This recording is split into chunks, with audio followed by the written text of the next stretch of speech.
Man, the third stage was reignited, putting the spacecraft into lunar transfer orbit trajectory. The flight to the moon could begin. During Apollo 11's 3-day journey, live television pictures were broadcast. The pilot of the lunar module demonstrated how to put hand spread on a slice of bread under weightless conditions. In the command module, the display on the navigation computer shines brightly. There is no keyboard with letters. The astronauts have to enter pairs of commands consisting of a letter-based abbreviation and a number combination.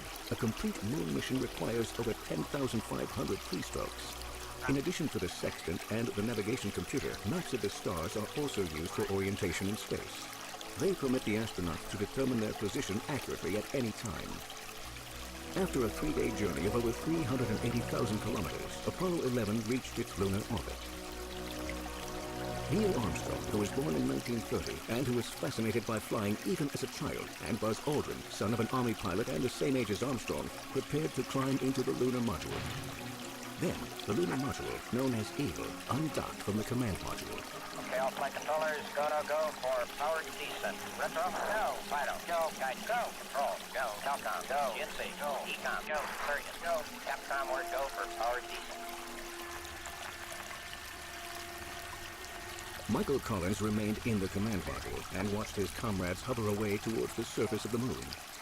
Soon, the approach towards the Sea of Tranquility would become a balancing act. From time to time, the radio contact between Houston and the lunar module broke down. Completely overloaded, the computer on board the module homed in on a location 4.5 kilometers short of the planned landing area. Commander Neil Armstrong kept his cool and navigated the lunar module using the hand controls, preventing a crash landing in a field covered with scree. The flight controllers at Mission Control in Houston held their breath. Down 2.5. Forward. 40 feet down, 2.5. Picking up some dust. 30 feet, 2.5 down. Space shadow. Michael Collins, still orbiting the moon, reported via radio the fuel level still available for the Eagle to land. 30 seconds. With just 20 seconds of fuel in reserve, the lunar module landed on the surface of the moon on July 20th, 1969. Contact light. Okay, engine stop. AJ at a descent. Mode control both auto, descent engine command override off. Engine arm off. 413 is in. We copy you down, Eagle. Houston, Tranquility Base here. The Eagle has landed. 6.5 hours later, Neil Armstrong's words went into the annals of history. I'm going to step off the limb now. That's one small step for man, one giant leap for mankind.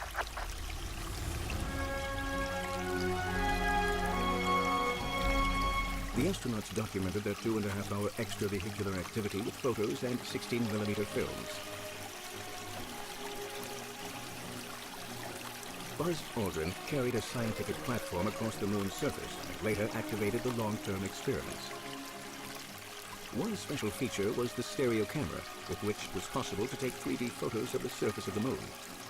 The 3D camera made by Eastman Kodak took stereoscopic flash pictures and provided information about the state of the moon's surface and dust from 2 different perspectives. The shots of the fine lunar sand can only be made on the spot, because it would become detached from the lunar rock during the journey back to Earth, or a formation made purely of sand would lose its original shape.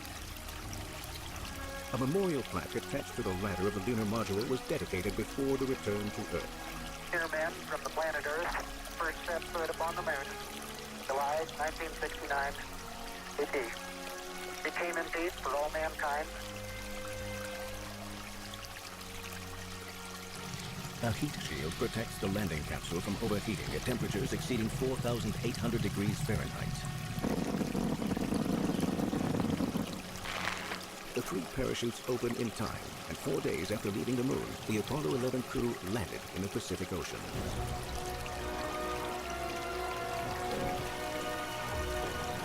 The recovery of the astronauts took place under strict quarantine procedures. The space travelers looked like aliens from another world. They wore biological isolation suits, since there were fears that the astronauts might have brought germs back with them from the moon. Initially, they were transferred to the mobile quarantine facility on board the recovery ship USS Hornet, where their 21 days in quarantine began. Not even their wives were allowed access. The mobile quarantine facility was carried in a military transport aircraft to the Manned Spacecraft Center in Houston. The quarantine continued in the Lunar Receiving Laboratory. There, samples from Apollo 11 were examined, including almost 22 kilograms of rock and moon dust. For 2 weeks, the astronauts were subjected to a series of medical tests and interviews about their experiences on the moon.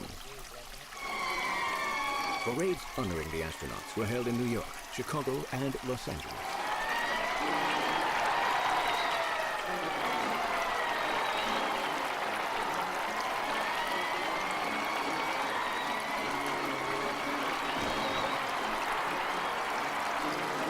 Armstrong, Aldrin, and Collins won the USA's race against the Soviet Union to stage the first landing on the moon. They became indispensable evidence of Western supremacy. The tragedy was that their indispensability meant that they would not experience another spaceflight. No one was prepared to risk the death of a space hero.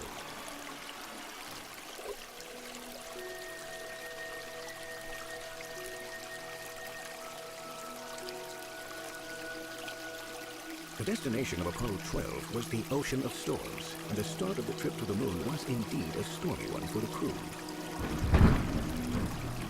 November 14, 1969. While the crew was on its way to the launching pad, a violent thunderstorm raged above Cape Kennedy. President Nixon and his entourage didn't suspect that they were about to witness a near catastrophe. In the firing room, over 400 engineers were monitoring the start of the Saturn V. The firing room is part of the Kennedy Space Center complex in Florida. Once the rocket leaves the launching pad, the flight controllers over 1,400 kilometers away in the Manned Spacecraft Center in Houston, Texas, assume responsibility for the continuation of the flight. There, in the Mission Control Center, they monitor the entire mission around the clock until splashdown. Their radio call sign is Houston.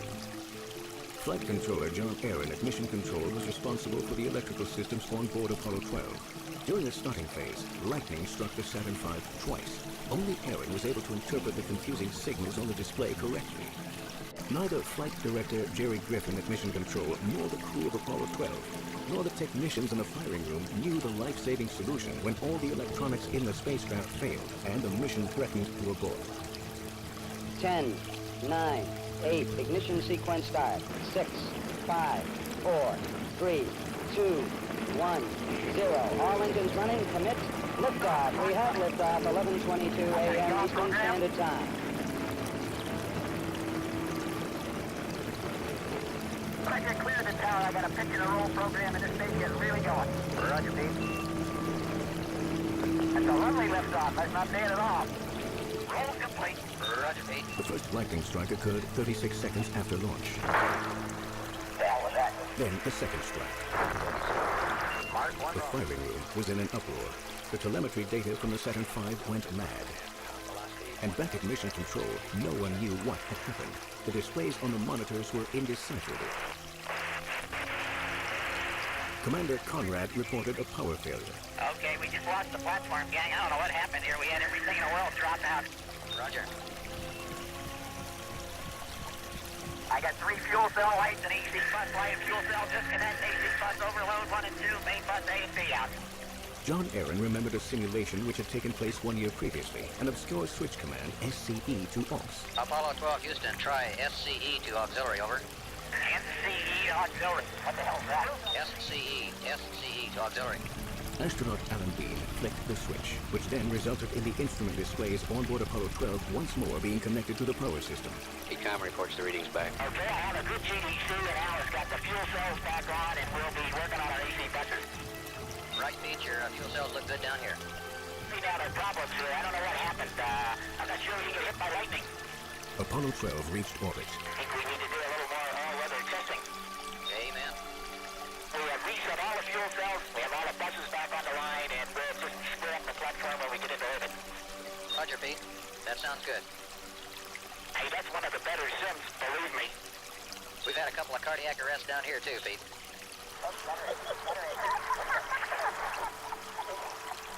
Well, I tell you, I think I forgot it during that boost phase. We ought to talk to you about all that good happening. That's a terrible way to break Al Bean into spaceflight, I'll tell you. The highlight of Apollo 12 was a precise landing in the Ocean of Storms, just 163 meters away from the lunar probe Surveyor 3, which had landed on the moon in 1967.